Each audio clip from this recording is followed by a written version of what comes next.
हाँ तो भाई कैसे हो। तो बात करते हैं आज के टॉपिक की। दिक्कतें, मुसीबत, हर्डल्स, या मैं गाड़ी की लैंग्वेज में कहूँ तो स्पीड ब्रेकर,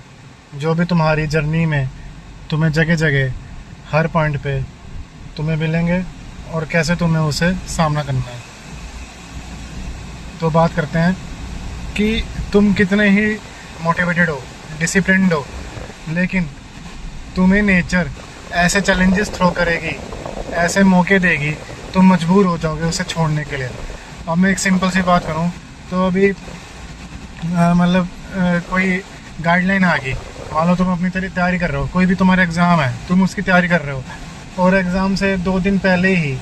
या चलो 2 दिन तो ज़्यादा होता है, मान लो एक रियल केस बताता हूँ कि एक बड़ा एग्ज़ाम है तुम्हारा और उस एग्ज़ाम के जस्ट 15 दिन पहले तुम्हारा जो सेंटर है वो तुम्हारे स्टेट में बनना था या तुम्हारे शहर में बनना था, लेकिन एडमिट कार्ड में 15 दिन पहले ही तुम्हारा जो सेंटर है वो देश के किसी ऐसे कोने में है कि तुम्हारा जाना है मुश्किल, मतलब वो दूसरी ही स्टेट है ना, तुम उसका कुछ पता। मान लो तुम नॉर्थ साइड के हो और जो सेंटर आ गया वो साउथ का बन गया, या तुम साउथ साइड के हो और जो सेंटर आ गया वो नॉर्थ से बन गया। तो अब एक जो बच्चा जो पढ़ रहा है, मतलब वैसे मैं पढ़ाई को इतना कंसिडर करता नहीं, पर चलो एक जो बच्चा पढ़ रहा है दिन रात एक करके और उसका सेंटर ऐसी जगह आ गया कि जिसमें उसका एक्सपेक्ट भी नहीं किया था, तो सोचो अगर वो मेंटली स्टेबल या अपने आप को उस चीज़ से लेके प्रिपेयर नहीं है तो उसके कितने अफेक्ट पड़ेगा उस चीज़ के ऊपर। तो वही है कि मैं तभी कहता हूँ कि फिज़िकल, इमोशनल और मेंटल, इन तीनों चीज़ों को हमने इतना स्ट्रॉन्ग बनाना है कि चाहे कुछ भी कंडीशन हो जाए। हाँ, एक बार को शौक लगेगा, एक बार को दुख भी होगा, एक बार को मेंटली वो कहते हैं ना कि टॉर्चर भी हो रहा है, ऐसा फील भी होएगा, पर अगर हमने अपने आप को इतना स्ट्रॉन्ग कर रखा है कि हमें अपना काम करते रहना चाहिए, चाहे हमारे को कितनी ही कंडीशन, वही मैं कहता हूँ कि कितनी ही हर्डल आए, कितनी ही दिक्कतें आई, कितनी ही ऐसी अपॉर्चुनिटी अगर मान लो ना चाहते वो मिस हो जाएं, पर हमने अपना इमोशनल मेंटल स्टेट नहीं खोना। हाँ,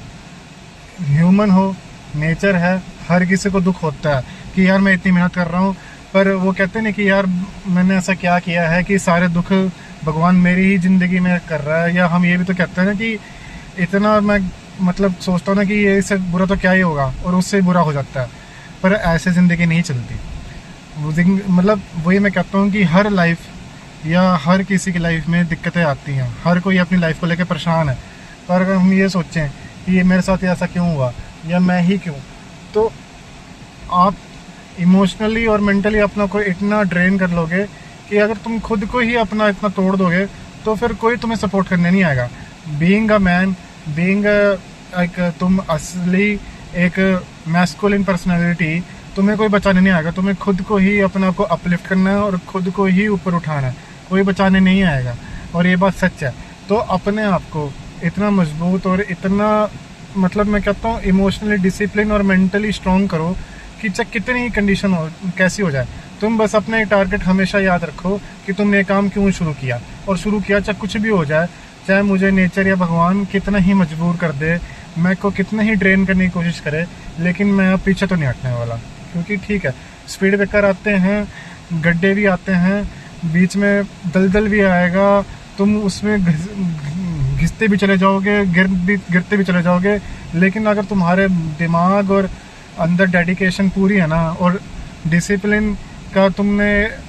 सीख गए कि भाई कितनी अटल्स आ जाए मेरे को रुकना नहीं है, मेरे को बस चलते चले जाना है चाहे कुछ भी हो जाए, तो तुम्हें कोई भी, तुम खुद भी अपने आप को नहीं रोक सकते उस चीज़ से।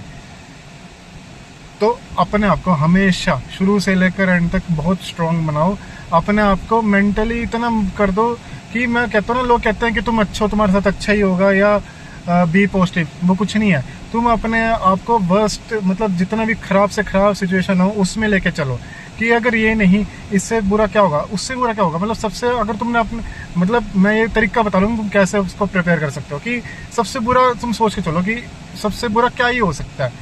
मतलब सबसे खराब कि क्या ही हो जाएगा, मतलब तो अगर तुमने वो कंडीशन अपने दिमाग में लेके चले गए ना कि ये सबसे खराब चीज़ है जो हो सकती है, तो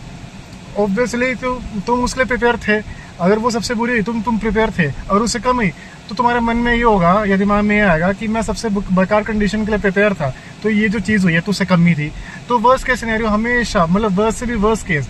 हर तरीके से लेके चलो। वो कहते हैं ना ओवर थिंकिंग इज़ बैड। तो इसके ऊपर मैं अगली टॉपिक पे इस पे आगे लाऊंगा, ओवर थिंकिंग के ऊपर ही, कि वो बैड नहीं है, लेकिन तुम अपने दिमाग में वर्स्ट के सिनेरियो लेके चलो, सबसे खराब से खराब रन करो। और जब वो चीज़ असली, मतलब तुम अपने को प्रिपेयर कर लो, जो वो चीज़ सच में होगी ना, तो तुम इतना दुख भी नहीं होगा और तुम उस चीज़ को आसानी से टैकल भी कर पाओगे। और इससे तुम्हारा जो माइंड और बॉडी है वो और मजबूत होगा और डिसिप्लिन तुम बनोगे इससे। आगे वीडियो में और डिटेल में बात करते हैं इस पर। तब तक के लिए जय हिंद।